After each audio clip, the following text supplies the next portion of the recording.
Նոյեմբերի 9-ն է, 5 տարի է անցել 44 օրյա պատերազմի հրադադարի եռակողմ փաստաթղթի ստորագրումից։ 2020 թվականին Նիկոլ Փաշինյանին դիմախոսները այդ փաստաթուղթը անվանում էին կապիտուլյացիոն։ Ձեր վերջին ասուլիսի ընթացքում դուք հայտարարեցիք, որ եթե նոյեմբերի 9-ի փաստաթուղթը համեմատենք այսօր եղածի հետ, այն նույնիսկ երազանքի փաստաթուղթ կարելի է անվանել, նկատի ունեիք հավանաբար այն, որ այդ փաստաթուղթը ամեն դեպքում ենթադրում էր Արցախի հարցի գոյությունը։ Օգոստոսի 8-ին արդեն Վաշինգտոնում ստորագրված այդ փաստաթղթով լրիվ փակվել է նոյեմբերի 9-ի փաստաթղթի էջը, նկատի ունեմ այն ամբողջովին կորցրել է ուժը։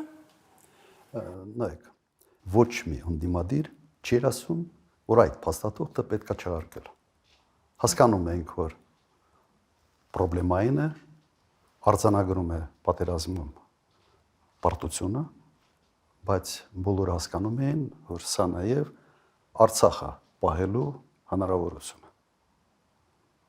Եվ այն ժամանակ, այո, պետք էր կարճել այդ փաստաթղթից եւ անել ամեն ինչ, որ այդ փաստաթուղթը կյանքի կոչվի։ Հիմա ասել, թե դա ամբողջությամբ կա թե չկա, գիտեք, դուք վերցրեք 9-րդ կետ այդ փաստաթղթի, որը խոսում է անխոչնդոտ ճանապարհի մասին, եւ համեմատեք այդ կետը Վաշինգտոնում ստորագրված փաստաթղթի նմանատիպ կետի հետ։ Նույնն է։ Բովանդակությամբ ինքը նույնն է։ Ուղղակի այն տարբերությամբ, որ այն ժամանակ կար Արցախ, այն ժամանակ կար Լաչինի Միջանցք,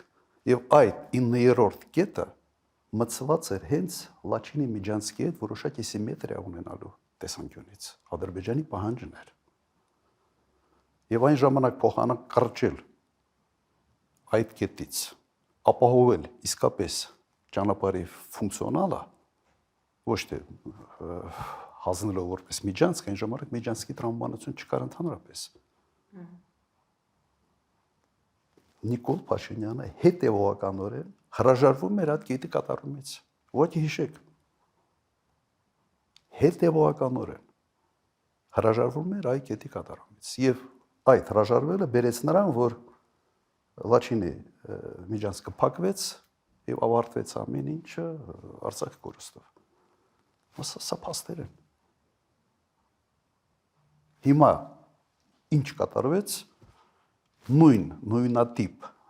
այսպես որոշումը, նույնատիպ մոտեցումը ներկայացում է որպես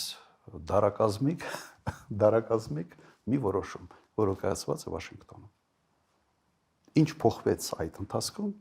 չկա Արցախը, չկա Լաչինի Միջանցքը։ Ասիմետրիկ միջանցքային տրամաբանություն։ Չոր մնաց, այո, չոր մնացորդում սա է։